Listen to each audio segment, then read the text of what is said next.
Hi, I'm James Naylor Green, Professor of Brazilian History and Culture at Brown University, Emeritus, and the National Co-Coordinator of the U.S. Network for Democracy in Brazil. This program is supported by the Washington, Brazil office. This is Brazil Unfiltered. Today I have the pleasure of interviewing Camila Rocha. She's the Academic Director of the Center for Critical Imagination of the Brazilian Center for Analysis and Planning, Cebrap, in São Paulo, with support from the Open Society Foundation. With a doctorate in political science from the University of São Paulo, she won the university's Thesis Award and the Best Doctoral Award from the Brazilian Political Science Association. A finalist for the 64th Jabuti Book Prize with the book Less Marx, More Mises, Liberalism and the New Right in Brazil. And for those who don't understand the reference to Mises, Ludwig von Mises was an Austrian-American economist who believed in the minimum state, even in the areas of health and education, with social development as the fruit of individual actions. Dr. Rocha serves as a global advisor for Our Common House, based in Geneva. She is also a member of the board of the Democracia and Xeque Institute in São Paulo and a columnist for the daily newspaper Folha de São Paulo. Camila Rocha, welcome to Brazil Unfiltered. Hi, James. For me, it's a pleasure to be here talking to you. It's very nice. Wonderful. Well, before we jump into our discussion about the impact of the Brazilian local elections on the country, I wonder if you'd like to share your impressions of the U.S. presidential elections and their impact on Brazil. Sure. The impact of the U.S. election here in Brazil was huge because basically, like all Bolsonaro supporters felt really energized by Trump's winning. And now they are really hoping to, let's say, here in Brazil, Bolsonaro, he cannot be voted for the next 8 years because he was declared he's not eligible. And now people are really they really started thinking that that for some reason Trump winning would, let's say, affect in some way the possibility that he would come back again. So they are thinking that it's possible now to reverse this ineligibility of Bolsonaro. And also, a lot of people also are thinking that from now on, with Trump president in the USA, it will be easier for, let's say, a Bolsonaro candidate win the next election here in Brazil in 2026, because most people probably will think, okay, it's best to have like a president that is also from the far right and that will be aligned with Trump than a president that it's not that aligned, like Lula, for instance. So that's their line of reasoning. I can also imagine that if Trump pardons the people who invaded the U.S. Capitol on January 6th, that will also encourage people in Congress in Brazil to make the argument about the amnesty for the people who invaded the palace of, or the plaza of three powers, the headquarters of the three powers of government on January 8th. 2023. So it's really concerning. We've also noticed in the United States the articulation of Bolsonaro supporters trying to go to the U.S. Congress and influence the U.S. Congress. So I think this will certainly increase with a receptive Senate and perhaps even a receptive House if the Republicans take control of the House. Well, let's now turn the tables and look about the Brazilian elections. And what are your main takeaways from the Brazilian local elections, the municipal elections? I think it's important to say that here in Brazil we have elections like we have these municipal elections now, and like for the next 2 years we are going to have the presidential elections. So the thing is that here in Brazil, we have a very fragmented political system, right? So we have a lot of parties, like more than 10 parties that are really like functional and really matter. So even though we can say that, let's say, most of Brazilian parties are right-wing, not far right, but we can call it we can call them far right-wing. So most victories now in the municipal elections were connected to these right-wing parties. But the thing is that Bolsonaro has some kind of hegemony on the right-wing field here in Brazil, on the right-wing spectrum, let's say. So the thing is that even though they are not all these politicians that got elected, they're not exactly like from the far right, or they're not explicitly aligned with Bolsonaro. Let's say they are more inclined to defend the same things that Bolsonaro stands for than to defend things that, for instance, Lula stands for. So, for instance, if we look to the Amazon region here in Brazil, so it's most likely that politicians that were elected for municipal offices in the Amazon region, probably they are much more aligned with Bolsonaro policies for Amazon than, for instance, left-wing policies regarding the preservation of the forest and so on. So it's not, so what we can say is that we have a result that, let's say, empowers more the far right, for sure, than Lula as the president, or even, well, the left. It's like it had a very, very bad result in the elections. We didn't expect much, but it was even worse than the analysts would expect. So, your assertion then is, what will be the national impact of the local elections? I mean, does this have to do with the prospects for the right or the far right winning the elections in 2026? Yeah, I think it's in two different ways, because there is a more like institutional kind of thing that it works like this. For instance, now the mayors and the city councilors, they for sure they're going to help in the next elections for congressmen from their own parties to get elected. So for instance, if they are from this party and that party, now they are more powerful because they have more politicians elected, and they can help each other. So this is one thing.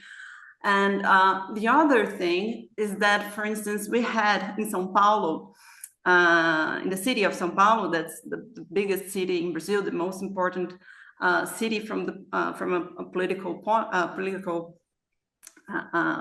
of view. We had this new far right candidate that he's called Pablo Marçal. He's like a very, very big influencer here in Brazil. He had like 13 million followers on Instagram.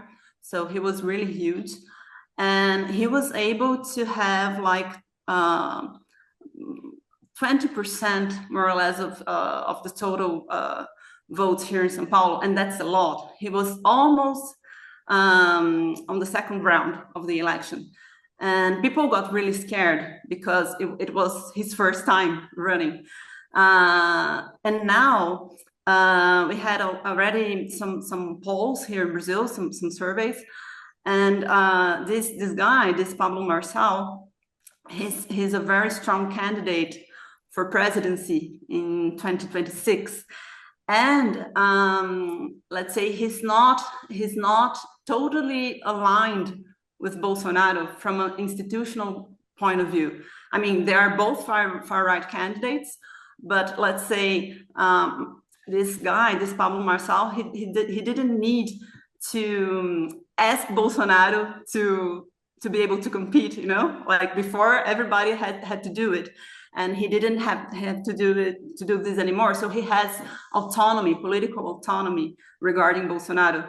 So this will for sure it will have like a really huge impact on the elections on 2026, because we're going to have like a competition in the far right to see like who is going to be like Bolsonaro's successor.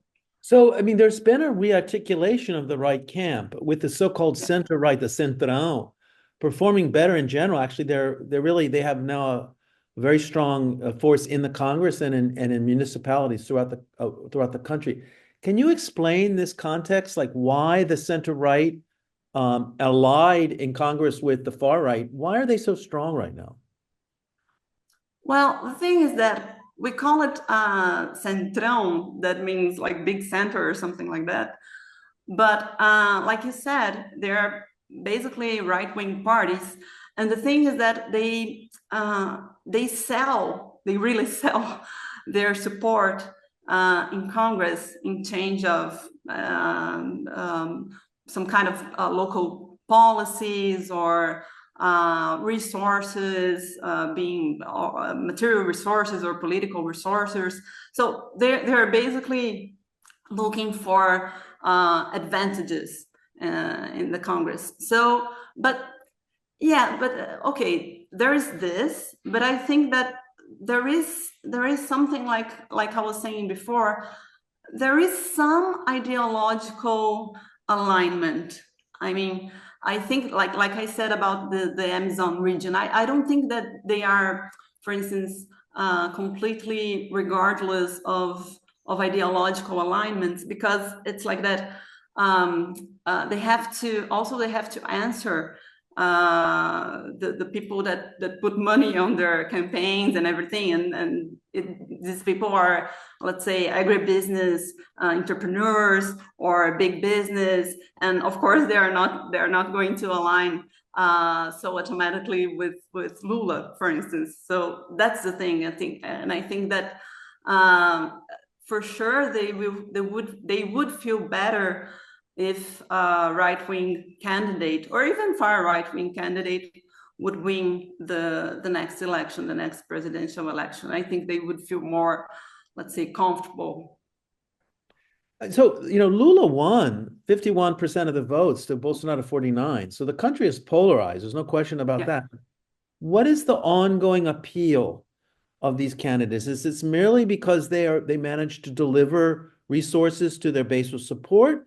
Or is there some ideological connection between the voting population that supports them and these candidates and their ideologies, whether it's very strong or not as articulated as normal? Well, I think that today in Brazil, we have like a part of the voters that they really are far right. I mean, ideologically, they identify with the far right, about 20%, sometimes 25%, even I think, but 20% for sure. And I think that beyond that, I mean, people vote for Bolsonaro mostly because they don't like Lula or they don't like the Workers' Party. This bad feeling about the Workers' Party is really huge here in Brazil. So people really vote against it. So it's more like they don't like Lula to come back or to stay. And even if they don't like Bolsonaro that much, they think that even though Bolsonaro would be better than Lula. So that's the thing. I think the ideological alignment is for this 20% of voters, and the rest of them, they just don't like Lula. So, but it's not necessarily an ideological thing. It's more of an emotional reaction or a feeling that he is corrupt, or? Yeah, there is this feeling of well, for them it's not only a feeling. They think that it's really a fact that Lula is a corrupt politician, and together with this, there is this very strong feeling of anger towards Lula. It's really intense. So people really hate him. It's really strong. Even people from the middle classes, for sure, you can find it like easily. But I think that from people that are poorer, they say there is this feeling that Lula's policies are focused on the poorest of the poorest in Brazil. So, for instance, my neighbor who he's poorer than me, and then he can access those policies, those cash transfer policies, but I can't because I'm a little bit better, but I'm still poor. And so these people, they feel that Lula has done nothing for them. He has done only for really the very poor of Brazil.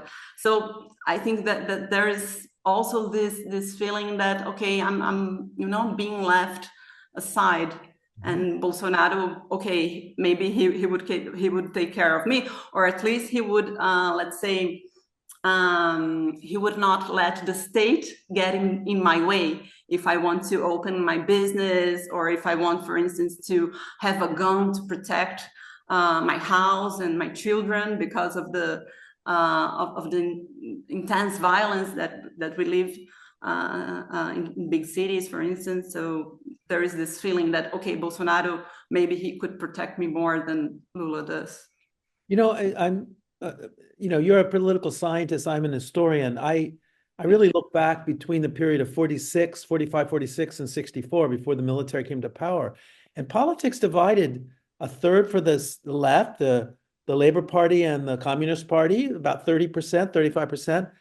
A third went to the middle, the PSD of Kubitschek, and a third went to the UDN and the right. So in a way, that hasn't changed. And I insist on that to several people in Brazil, and they say that's absolutely not the case. But I think it is the case. I think the country is divided in this way. Well, I'm glad that you reaffirmed my analysis there, because it really seems to be still the application. So why did the left only elect mayors in two capitals, Recife and Fortaleza? Now, Recife and they're important cities, but why were they unsuccessful? You mentioned the election in São Paulo with Guilherme Boulos, who represented the left, got into the runoff, but did not get elected, and the incumbent was reelected, Nunes. But why only in Recife and Fortaleza?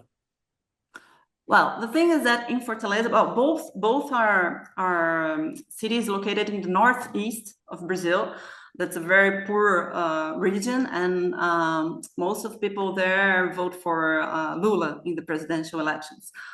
But the thing is that in Fortaleza, the Workers' Party candidate that won, it was a very close dispute. So and with a candidate of the far right. So he could really lose. It was really close. So I think it was almost luck, I would say, that he won. But I think that it helps that Lula has an important let's say he's a reference, of course, in the Northeast region, but I think that maybe I don't know, people felt that the Bolsonaro's candidate maybe would be too strong, or too because he was very young guy. Yeah, he was very well voted before, as a congressman. But the thing is that I think maybe people felt scared, to have a far right mayor. That would be my hypothesis, right? Because I'm not that familiar with the context, but I would say that it's mostly out of luck than they really have a very deep roots in the city, politically speaking. I don't think so, because the Workers' Party, as a party, they don't. What about Recife, and Pernambuco, which has a long tradition of the left and over many years? What's happening? Yeah. Yeah, that's a really, really interesting thing that happened there because in Recife, Recife is the capital of Pernambuco, and Pernambuco has, in its political history, it had this family, this political family. We can call it like it's left-wing leaning. Let's say it's popular, like now popular politics lineage, and very, very famous. And this candidate, he's a very young man, João Campos. He's a descendant of this really very popular political lineage that Miguel leans. Miguel Yes, exactly. Miguel Arraes. Was the mayor of Recife and then the governor of Pernambuco before the coup and was arrested in 64, went into exile.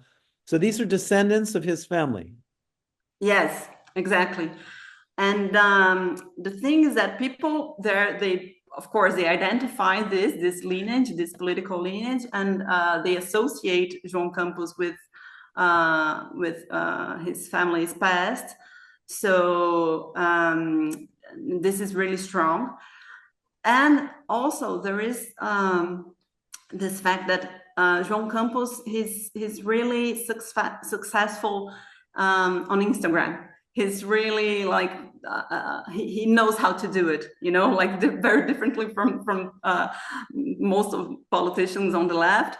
People think that he's really pretty, he's young, he's blonde, he has blue eyes, he's athletic. So like he's almost like a teen idol for girls. And his fiancée is also a very well-known congresswoman here in Brazil, Tabata Amaral. She's a very young politician, like 30-year-old politician.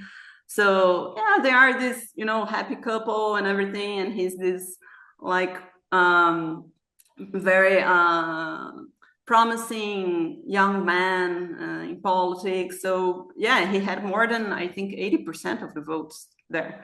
And his father had died in an airplane crash when he was a candidate. Yeah. So there's another tragedy in the story. Yeah.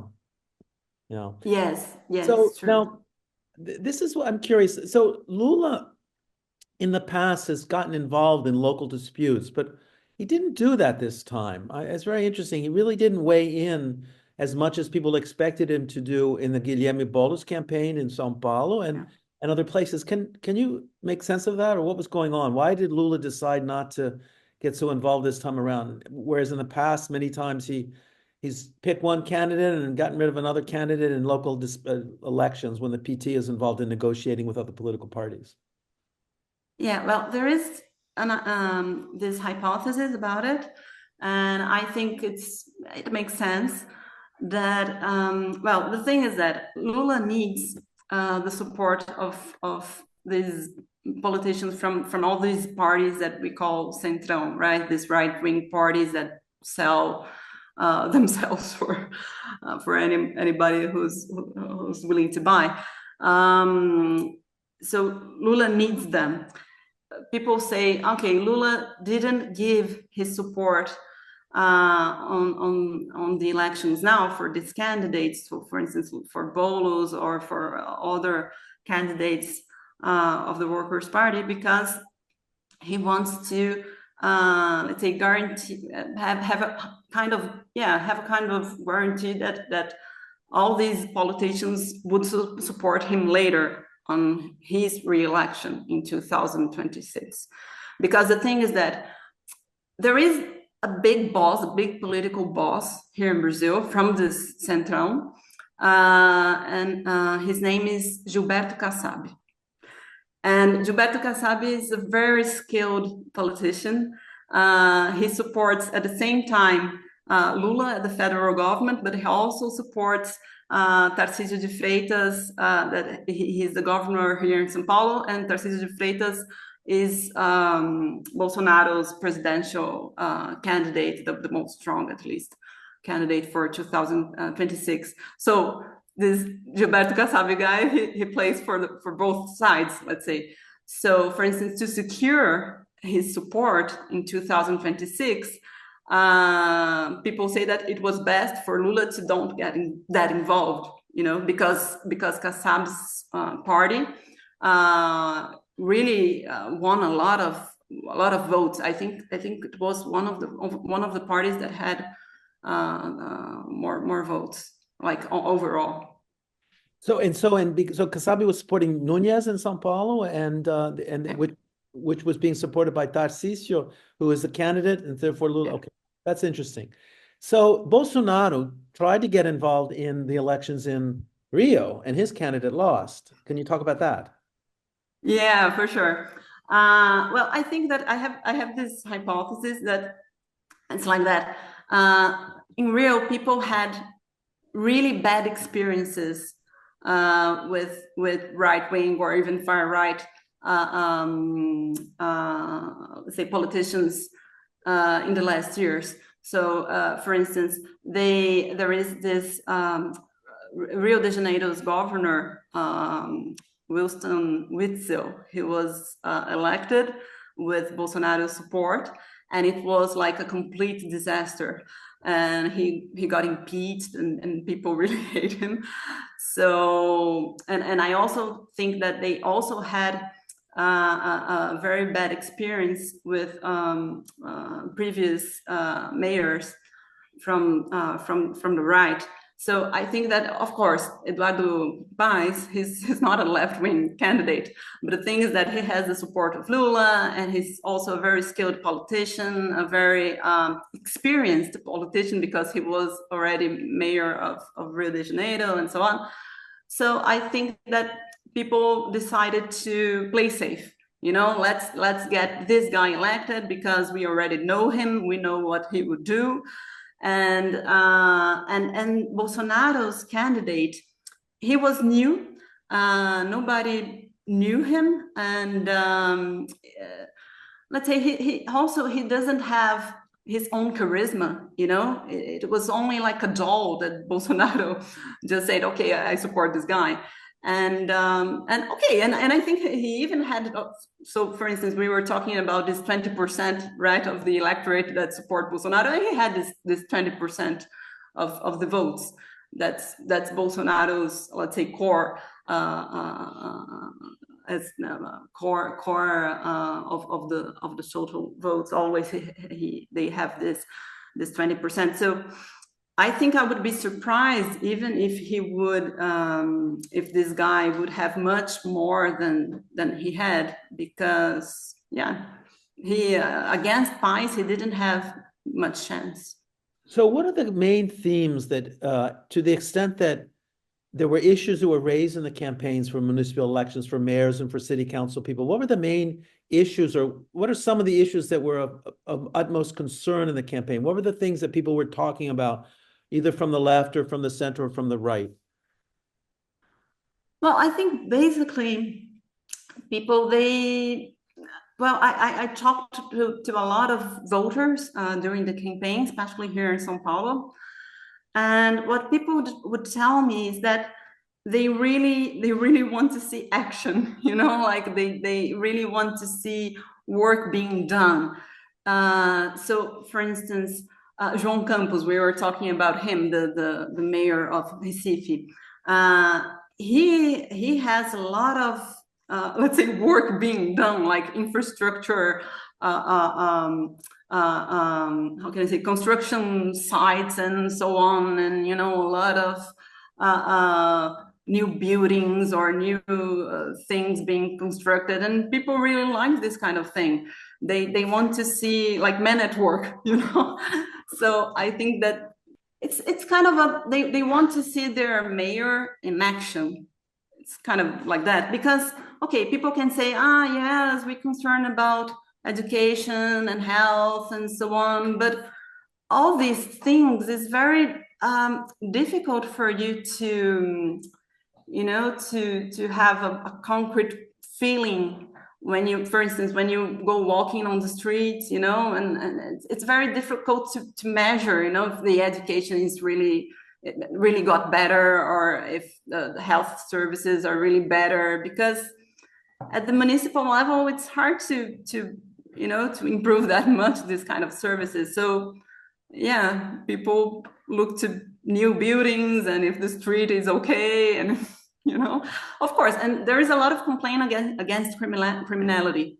But again, mayors cannot do that much about it here in Brazil. No, in fact, the joke was, oh, the elections are coming up. They're finally going to fix the roads or fix the streets and put in holes and all that. So that's a good thing.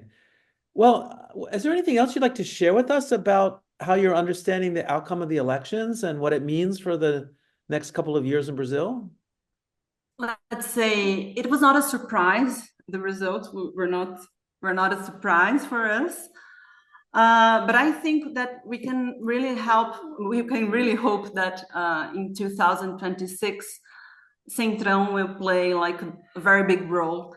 And Gilberto Kassab, like I say, will play a really big role also.